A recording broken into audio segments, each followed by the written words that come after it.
Let's pretend for just one moment that the multiverse theory is accurate and the reality we inhabit is only one of an infinite number of universes. I'd say we inhabit the dumbest fucking one of them all, the most unfortunate one. We live in a corporeal dimension where people unironically worship video games, as pathetic as that is. I was on the hate machine known as Twitter today, and I saw that actress Laura Bailey posted some screenshots of a lot of the threats she's been getting for her performance of Abby in The Last of Us 2. And it's so much more than just the screenshot she shares. If you just search through The Last of Us 2 on Twitter over the last month or so, you can see some really just alarming and delusional posts from some really unhinged people.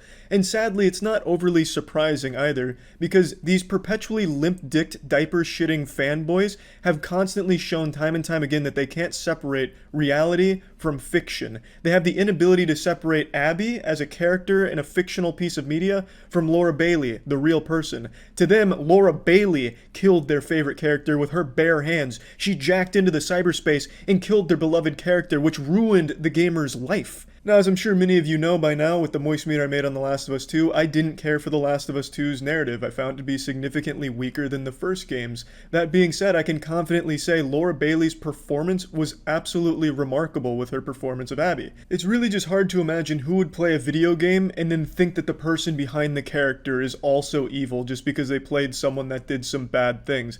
These same fucking people, I'm surprised, aren't burning Josh Brolin's house to the ground for playing Thanos, who killed Tony Stark. It's just wild to me. These same people probably still believe chocolate milk comes from brown cows. It is a delusional group of gamers that does this, not overly often, but we've seen it multiple times in the past with a beloved property that doesn't go in the exact direction they want it to go. And while I was a little disappointed with The Last of Us 2's narrative, it's not like I was fucking flipping over my own desk or taking a sledgehammer to my PlayStation as a result. I wasn't ripping posters off my wall while screaming and crying, shaking my fist into the sky. Damn you, Neil Druckmann, you've ruined everything! My life is over now! This isn't the narrative I wanted. But for some reason, a lot of people do respond that way, and Twitter encourages it. I honestly do think it stems from Twitter, where if you have a different opinion than someone, you have to hate them. You're not allowed to have a difference of opinion anymore. So, to the people that liked The Last of Us 2, the people that didn't like it fucking hated them for it. Or the people that said, hey, I was really proud to work on The Last of Us 2, the people that didn't like it got really fucking angry and attacked them for it. Which is just the most childish thing in the fucking world, where if you don't like something, you have to hate the people that do like that thing. I got that during my stream too, when people would ask what I thought about Donkey's review of The Last of Us 2, because he really liked it, and I just didn't myself.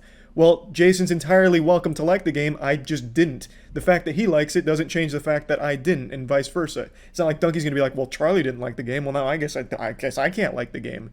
You're allowed to have difference of opinion and still be friends with people and still not hate them for it, you know what I mean? And it's a door that swings both ways, because the people that love The Last of Us 2's story are just as hostile as the people that hated it. I'm gonna say it again. I'm gonna say it for the people in the back. Gamers are some of the most entitled, petulant, fucking smooth brains to ever fucking have the unfortunate opportunity to have a voice or an opinion on media. It's it's so fucking depressing. That box of butterflies right there spent 3.5 hours on stream going through Last of Us 2 reviews, and anyone who didn't like the game's story was just written off as stupid and entitled, and they just didn't get it. They're not as smart as he is because he's an enlightened being because he loved the Last of Us 2 story. He'd debate his chat if they said they didn't like certain things because to him, the game was an innovative achievement of pure perfection. And if you didn't like it, it's because you're just fucking stupid, smooth-brained, brain-dead gamer. And this guy's clip serves as a great example from the opposite side of the spectrum where when you worship a video game so much that you absolutely are enamored by it, love it, and anyone that doesn't love it as much as you do or appreciate it to the same level that you do is just fucking stupid and they're not up to your galaxy brain level of intellect because you have opened your third eye. You love this game so much and you see why it's the best game ever made, and everyone else that doesn't is wrong. Objectively wrong. It's the exact same mentality as those people that left those disgusting messages to Laura Bailey, only this guy's not a professional 15-year-old Twitter user, so he's not leaving death threats and shit like that, at least not that I know of.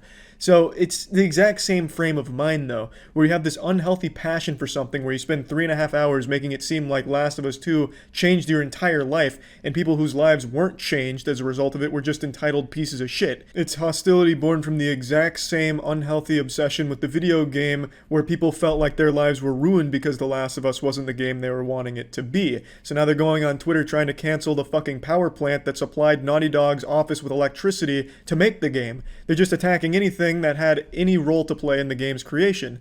Really, this guy's perspective sums it up best, where he's implying that only people that share my opinion on things should be able to have their voices be heard.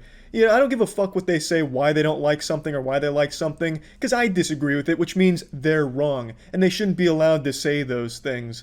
It's that perspective that I feel a lot of people have adopted because everyone's afraid of different opinions now, unfortunately, and it's just treated like a war, the battleground of opinions. Whose side are you on? And I think it's just equally pathetic from both sides. The people that hate it so much that they'll go out of their way to just attack anyone that was even remotely involved with its creation, and the people that love it so much that they'll shit on and go out of their way to attack anyone that didn't like it up to the same level they liked it, I suppose. And you see this with every game review ever made. The people that watch game reviews aren't people trying to make a purchasing decision based on a review. It's people that have already formed their opinion on the product, and they're just making sure that your review agrees with what they believe. Like, whoop, that's not the score I would have given it. Then they'll go into the comment section. X Shadow Fiend leaves you like a fucking paragraph on why you're wrong and why that score is wrong.